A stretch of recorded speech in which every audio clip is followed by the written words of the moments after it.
So 28-year-old me did something that 13-year-old me would be like, I would never, ever do. And that was cut my hair, right? And why would 13-year-old me care about this?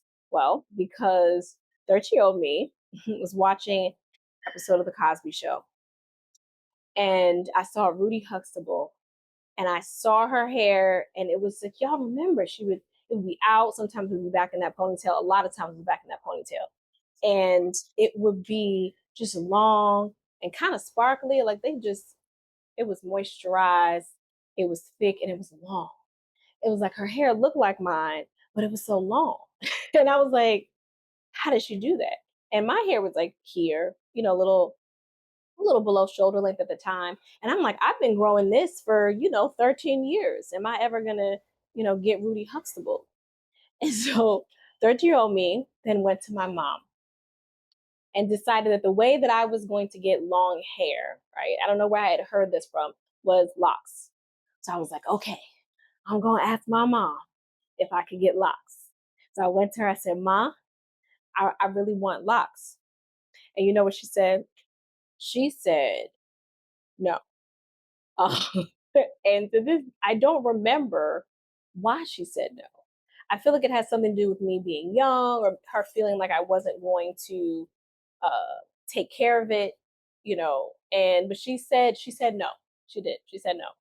And I was like, oh man, because this was my ticket to long hair because I had been growing this hair for 13 years and it was not down my back yet, So clearly I needed to get locks. I had convinced myself, but I didn't at 13. So 2 years passed.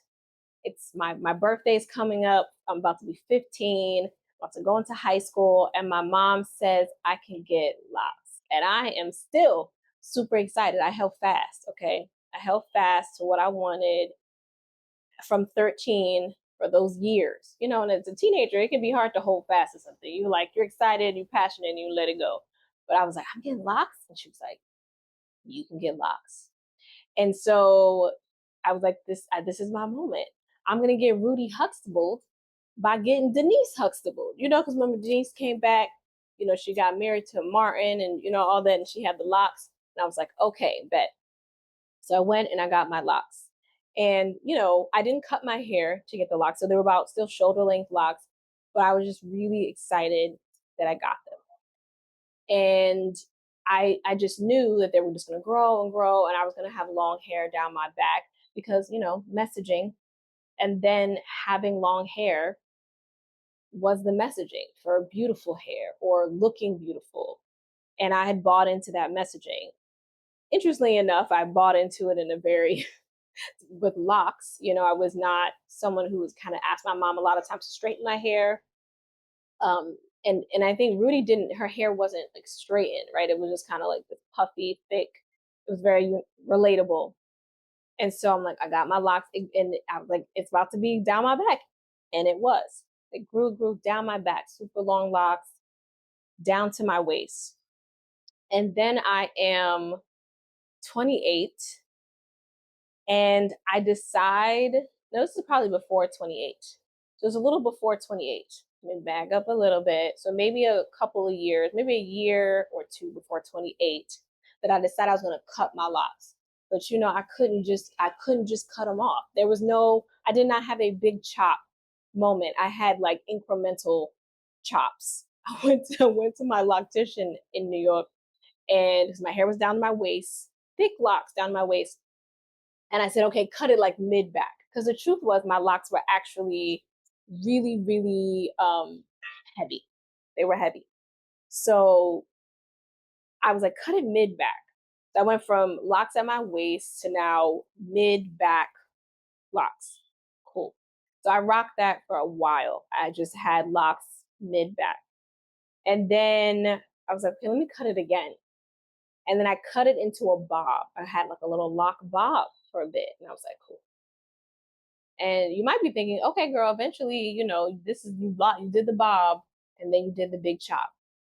And you would be wrong because then I did this asymmetrical thing where I had in the front my longer bob locks, and then kind of cut the back as if you were shaving the back, but it wasn't. It was cut in layers, but short. I had somebody professional do it, so it was really cute, but very difficult to maintain because once it starts to grow out, it looks wild.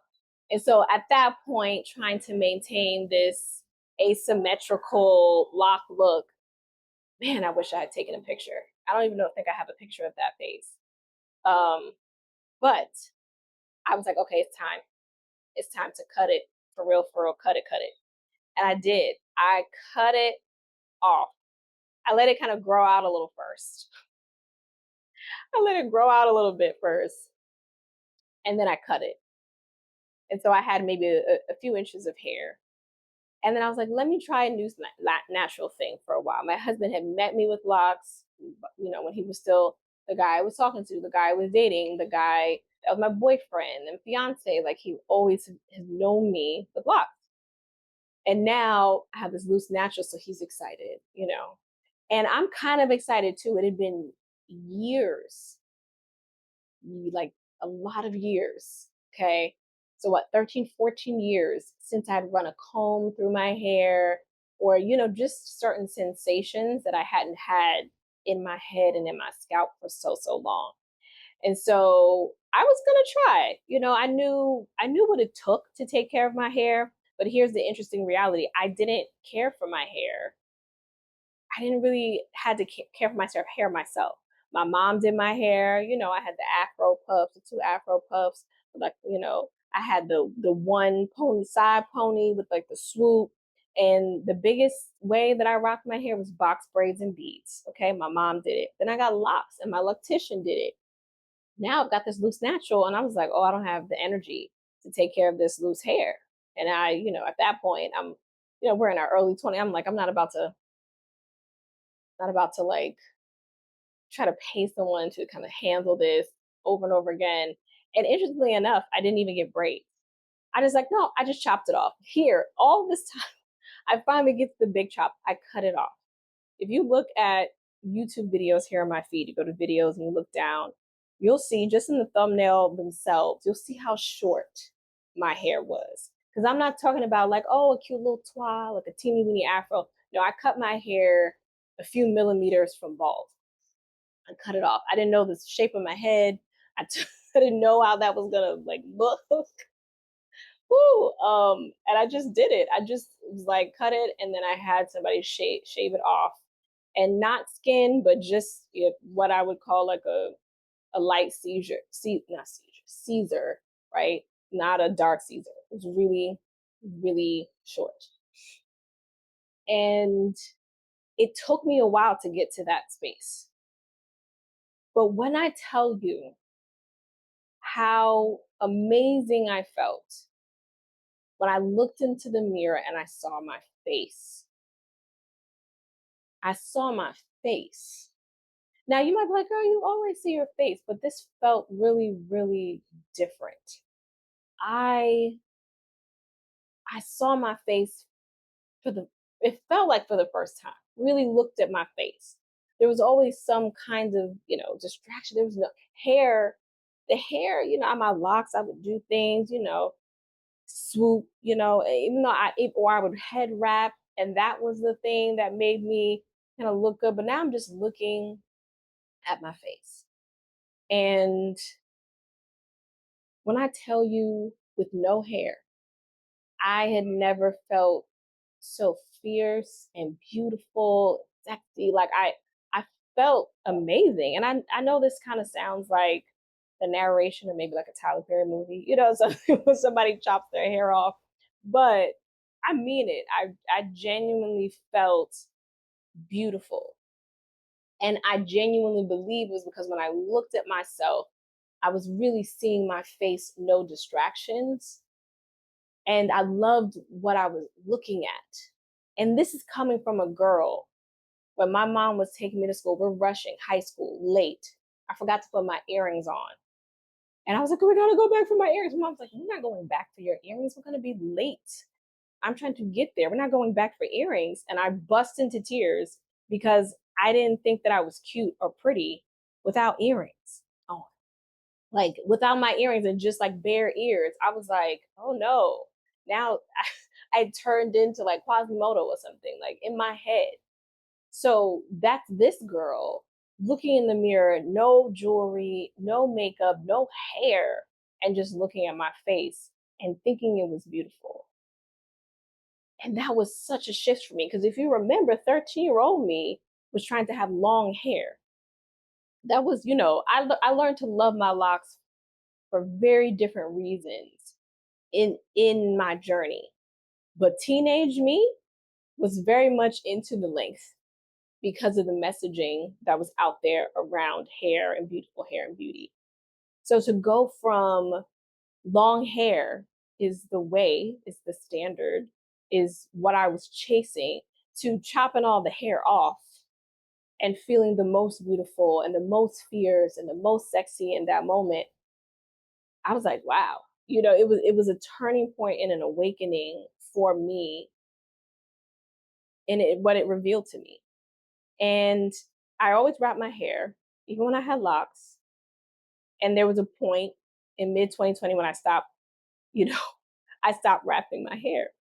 And I would go out with like no hair, and people would be like, oh, I love your hair. And I would think to myself, I would smile and I would say thank you. And I would think to myself that I have no hair. So even though they're saying, I love your hair, they're really saying, I love your face. And I was like, me too. you know? Um, Man, I'm trying this out now, right? My second set of locks, doing a micro set, just because why not? Trying it out. But when I tell you that was probably the most aesthetically beautiful I've felt, I was so stripped down. There's just nothing there. And it let me know that inside, Imani, you really do see your beauty. And another layer of that is that my mom always had short hair, like growing up. I, I had never seen her. She had an afro. I've seen pictures, but she always had short hair, longer than mine at the time, but short. And sometimes my hair would grow out because I hadn't cut it yet, and it was like a little twab. And people would always say, "You look like your mom," and they would say it to me before, but when I cut my hair, I think even more, like, you look like your mom. And I was like, yeah, I do. It was even more special to hear that when she passed. And so not having the hair was a connecting factor for me too. It was like a visual connecting factor for me. Um, so that even though I enjoy the compliments, people think I like your hair, which I took as you like my face. You think I have a nice face and a decently shaped head. I didn't need other people's validation.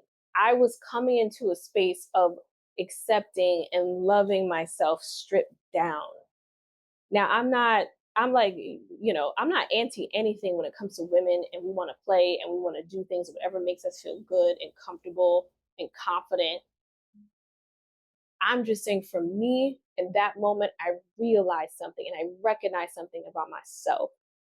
And when we talk about relationship with self, that the importance of that is so deeply rooted to all the other relationships that we have, right? Like, our friendships and our romantic partnerships and our familial relationships really hinge on how we feel about ourselves, because insecurity is going to come and go. There's this an ebb and flow kind of deal of feeling insecure, and it's not always physically insecure. Sometimes it's like, why can't I get this? Like, I'm supposed to be smart and I'm feeling dumb right now, or I'm not getting it fast enough, or you're comparing yourself to someone else. I'm on this YouTube journey. There are YouTubers who've been on here for way longer than I have. The production value looks amazing. I'm just putting myself out here. I don't know who's going to see it, right? I'm just telling my stories and stories that I think will resonate and will help empower us. And I'm just here. And there's vulnerabilities in that, and sometimes doubts and insecurities will come up. And that's what it is. So this is not me. This isn't a story of, oh no, I didn't have any insecurities. Quite untrue. It was this is the journey, the continued journey of me moving through insecurity, of me recognizing and accepting what I could see was beautiful about me, not just outside, but inside.